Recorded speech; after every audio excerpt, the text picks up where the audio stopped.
Welcome back, everybody, to The Slow Pitch. And last time we talked a little bit about the Chamber of Commerce and how you can get the most out of it. And I want to continue on my thoughts on how to get as much as possible out of the Chamber of Commerce. Let's get started. This is The Slow Pitch Podcast.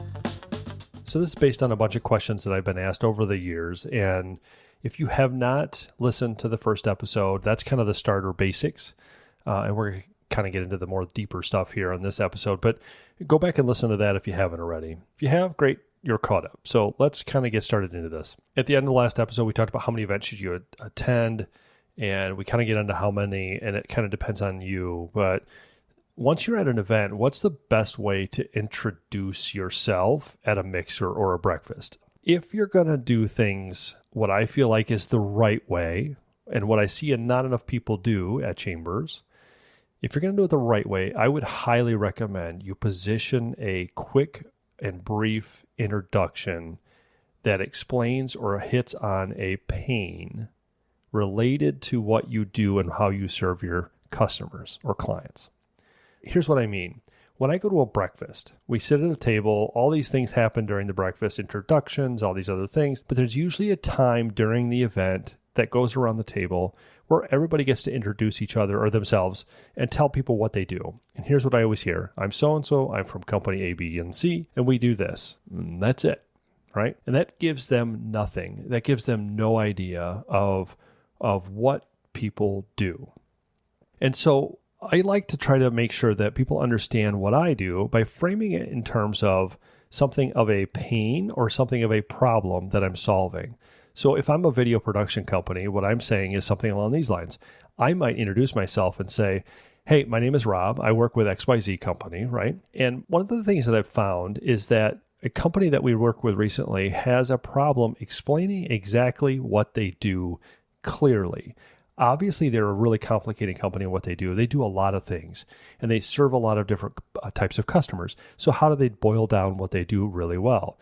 Well, they do that through video. What they do is they talk about how they solved this problem and they solved that problem, and they did so quickly enough in a 60-second commercial. That's the type of company that I help, and that's the type of things that we create. If anybody would like to hear more about that, I'm happy to talk about that after the breakfast. And that's really kind of what I do, right? So I'm going to talk about what the issue is or what I do to help solve the problem for my clients. That's the best way that you can create a commercial. And the other thing that you can do is, and this is what I typically will do, and say something along the lines of, I do that for all types of other companies, and one of the types of companies that I'd like to be introduced to today is, and then I will name a company or person who's in attendance today at that breakfast or lunch. Well, guess what? Somebody typically knows who that person is, and I might get an introduction to them, especially if I haven't found them during the mixing part. That's how you make sure that you're getting the most bang for your buck. Why are you wasting your time telling everybody about what you do when what you really want is an introduction to somebody in the room? So keep that in mind. And still, while you're educating some people that are at the table with you, right? You want to make sure you're educating them so that when they see you, they know what you do. And to me, that's how you can stand out against other businesses or your competitors at these types of events. You stand out because you're clear in what you're asking for, clear in what you do, and you can explain it in a succinct way. That's critical. And I also feel like this kind of goes along the lines of, like, people ask me, how do you get referrals, or do you get a lot of work through the chamber? And I would say, yeah, I do. But it's not through the ways that people think it is. It's not like I go networking and I'm handing out all my cards and somebody just goes, oh, I needed this. That's not what happens. It's through strategic work. It's through identifying on the list of who's going to attend, making sure that I know that they're going to be there, and then I get an introduction through them. Here's the level up that people don't understand. If you know somebody that works at the chamber, which is what you should be doing first, is getting to know the people that work at the chamber, or getting to know one or two people that work at the chamber. If you get to know them and they get to know you, when you need to be introduced to somebody at an event, they can and will do it. That's what they like to do. They want to make sure they help you and you get the most out of your membership. So what they will do is they will full on introduce you to that person that you're asking about. So when I arrive at a check-in desk, when I'm going to one of these events, I might say, hey, have you seen so-and-so? Have you seen Joe from XYZ company? And they'll look at their list and they go, no, but I see that they're going to be here. Well, when they get here, would you let me know? And they will let you know. It's incredible. Or they'll come find you and go, hey, I wanted to introduce you to.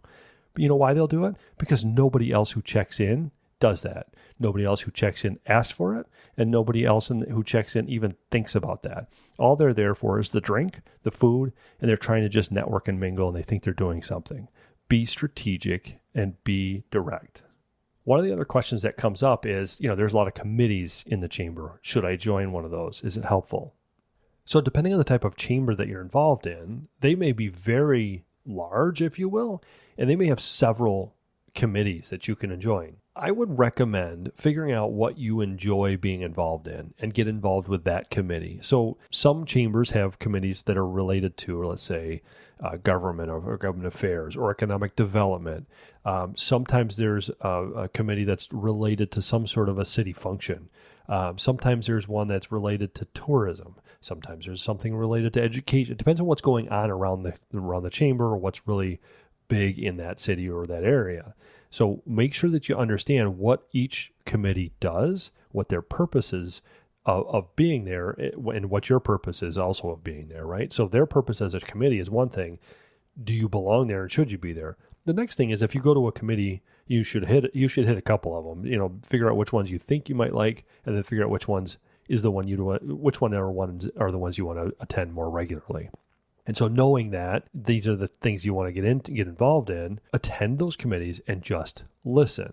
Just listen and ask as many questions as you can during or after the meeting. So typically what I end up doing, and it's mostly because I'm more introverted, right? So I will tend to just sit quietly, listen, take notes, learn, and then I might ask somebody afterwards about some of the other things that I heard. After a few meetings, I might ask more questions during the meeting. And a lot of times I hate to say this, but what I'll do is when I ask my first few questions, I might say something along the lines of, I'm sorry, I don't know enough about what this whole committee is doing. So I apologize if this is a dumb question, but here's my question. And every time I do that, somebody will always say, there's no dumb question. It's okay. Because there really is not. And now that I've been involved in several committees and I run a committee, there is no dumb question. In fact, as a committee chair, that is the best thing you could have is people asking questions. That means there's engagement. That means that people want to learn more. And that means there's other things to talk about. So sometimes you might be running a meeting or they might be running a meeting and then they're trying to figure out how do I fill those last 10 minutes? And so the questions really become an important component. And so asking those questions are really, really important. One caveat here. When you ask the question, don't make the question about what you do. Make the question about what is the committee about. Whatever the question is has to be about the committee, not about what you do, not trying to promote yourself, not an indirect promotion.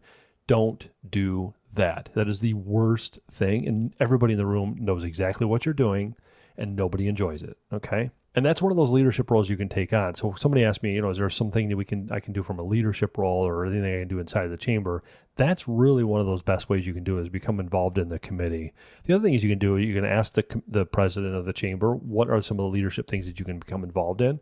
There's usually a whole other level of membership that's a premier membership or another level up. That's usually an executive level or some sort of level that is business owners only, or some sort of sometimes they call them trustees, sometimes they call them executive, or some other level, right? And those are the kind of leadership things that you can start to take on too. And you can ask, how can I help? How can I help the chamber? And they will tell you how you can help. And so the other question that comes up sometimes is, how do I track my return on my investment? Sometimes people don't ask that question, but they're like, I don't seem to get much out of this, or I haven't gotten much out of it in the last 3 months. Okay, my first question, when somebody says, I haven't gotten much out of that, or they're not sure how to track it, my question becomes, how are you tracking it, right? So what are the ways that you're making notes of who is calling you, who your meetings are, and all that kind of stuff? And I go back to when I have my task list or my report that I run every week and do every week, which is check mark on I did a networking meeting. I followed up with this person after the meeting. I went on a coffee meeting with somebody. There's some things that you can do that say, what's my ROI and how much time am I spending on that? So if I'm running through a week and I say, okay, I had a meeting with this person who is a chamber member. They do this business. They're a good referral source. I met them 3 months ago at this other breakfast, but I wanted to reconnect with them. And then I went over to this event and I met somebody new, and then I had another conversation with them, and I had a phone call with this person. I introduced them to that person. Like, those are your trackable things that you should be doing. And then on the other end of that, which is your sales cycle, you should be tracking all of the things that are leading to business that you're getting. So how many were of the people that you spoke to at different events are leads? How many people have been referred to you? How many incoming calls have come from the chamber website or referrals, or people that have been referred from people in the chamber itself? How are you tracking that? And you really should be tracking that. One of the other interesting questions is somebody asked me, should I join more than one chamber because there's a couple really close by, and should I join that? My gut feeling is no. And hear me out. My reason I say no in the first seconds of hearing that question, should I join more than one chamber, is how much time are you going to spend at each of the chambers? How much time have you spent at the first chamber? How much business are you already getting out of the first chamber? If you've spent a good amount of time, and you know, I've gone to every breakfast of this year, I've gone to some networking events in the afternoon or the evening, I've joined a committee or two, I've gotten involved in whatever, right? Different leads groups or different things that you've done. I've done all these things, and you go, okay, there's 6 things every month that I'm doing, and I've done this for 12 months, and I'm getting nothing, I'm getting no traction. My first statement would be, what are you doing wrong? Because there's something you're doing that's rubbing people the wrong way. If you're pushing your cards, if you're making things feel very uncomfortable, it's you, not the chamber. And if you go to a new chamber, you're going to have the same problem, okay? Now, if you've done all of that and you're getting a bunch of business out of the chamber already and you want to expand into another chamber, you can. But just remember, if you go from one chamber and you expand into a second chamber, you're going to find that your time is limited, and you're going to start to see the first chamber dwindle, and the second chamber you're going to start to grow, but it's going to take you time, right? So if you have more than one person in your business, or if you have multiple people, yeah, you can join other ones, but they need to be purposeful in what they're doing, and so should you. So don't think that if I join a second chamber that I'm going to get a whole bunch more business. Unless you put the work in, you won't. So don't do things like I think it's going to be automatic. I did that a long time ago. I was joined one chamber. I joined a second chamber. I thought, okay. And then I would go to one event every month at this other chamber. Never hit all the big events. I just had one event. It really didn't pay off. And after 2 years, I was like, what am I doing? Why am I going to this other chamber? Because I'm wasting time. I don't need to spend the time there or the money. The money's not such a big deal. It's the time. So I went back to the original first chamber, and I expanded what I did there, and that has made a difference. Somebody asked me too, there's a local chamber, there's a regional one, there's a state chamber, there is a U.S. Chamber of Commerce. They're all interconnected, and should you join all of them? No, unless you're going to do something that's related to whatever you need. If you're a statewide chamber, you're joining that, and it's because you deal with a state, that's a different issue. I would recommend schools would join the statewide chamber because they have impact or they have needs from the state, and they would need to network there, right? But if you're just a small business in a location or even a multi-location business in a state, it may not be worthwhile to join the statewide chamber. It may be, you need to investigate that. So it's really hard for me to answer that question for any one particular business. But once you start to investigate what you're trying to get out of it and what they can give you in value, you may find that that's the area you should be focused on. So let's kind of talk a little bit about behind the scenes questions. These are some of the things that people kind of want to know, but they don't want to ask, right? So one of the questions that can come up is, how political are chambers of commerce, and should you get involved in that side of it? And that's a tough question. Because what kind of political are you talking about? Are you talking like politics, or are you talking about political within the cities and the local markets? Because you want to be involved in the local markets. Believe it or not, the more that you're involved with local government, the more influence that you have, the more that they know who you are and know what you want, the more that they're going to be helpful and friendly to your business and to your neighborhoods and so forth.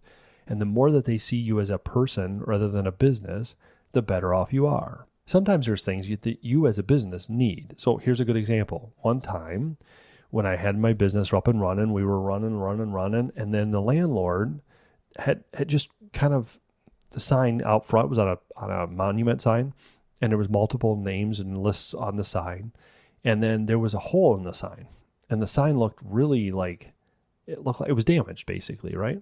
And it looked bad, and our brand was next to that hole. And I asked the landlord, and the landlord didn't really do anything about it. And I asked again, and he didn't do anything about it. And so finally, I just happened to be talking with a city council person one time, and I asked him, I said, how does that work with code, blah, blah, blah, right? And he goes, well, there's this. And I said, well, if there's a sign that has a hole in it, I mean, would that be a code enforcement issue? And he goes, yeah, why? And I said, well, because the monument sign that my brand is on has a hole right underneath our name, and it looks bad. And he goes, well, what's the address? And wouldn't you know that within a week, it was fixed?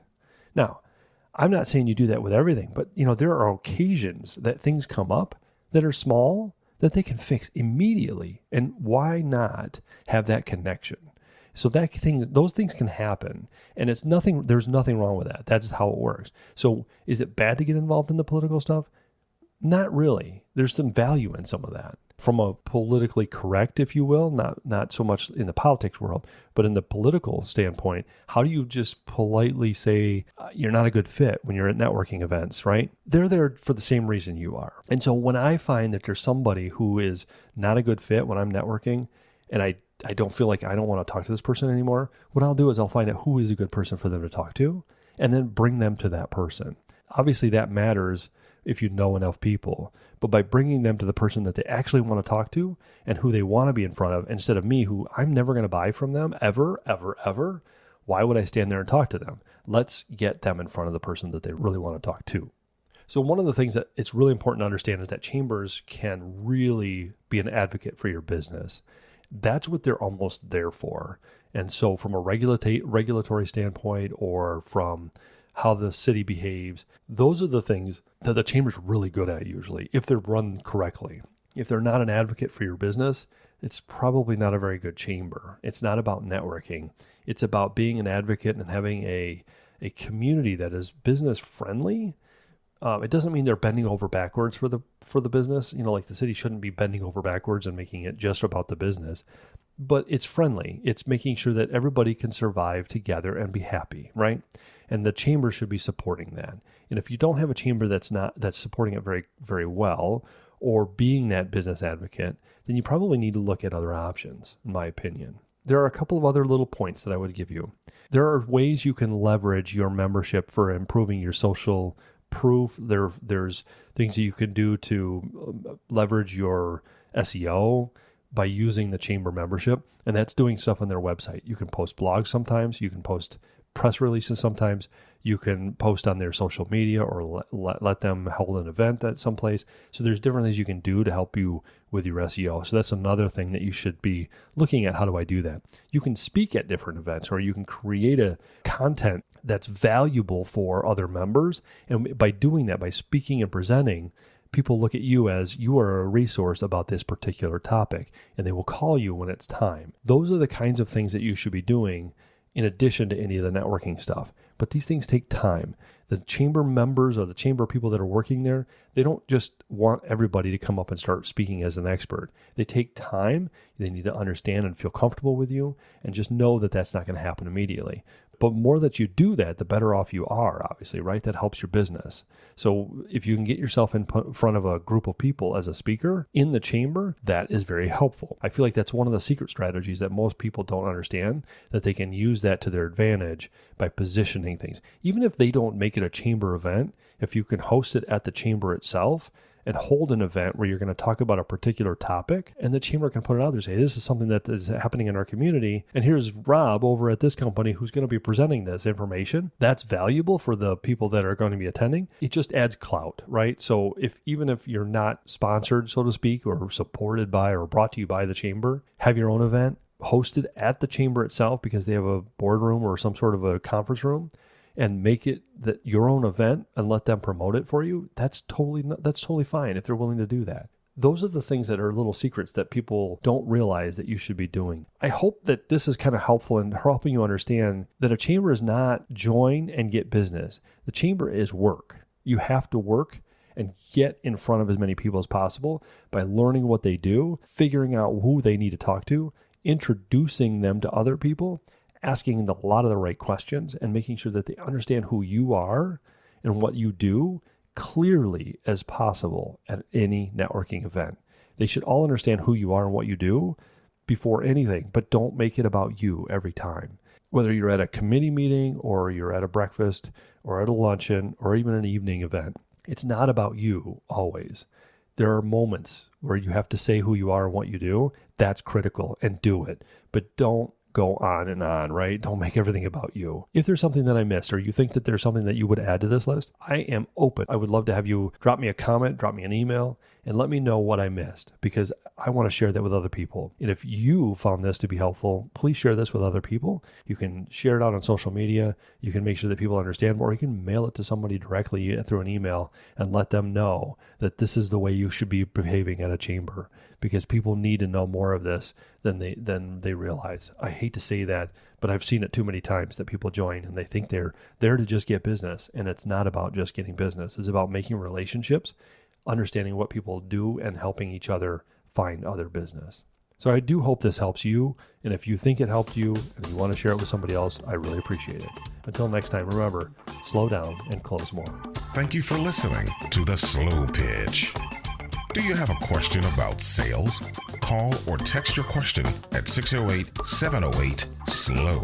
That's 608-708-7569. Or you can email them to questions@theslowpitch.com. Slow down and close more.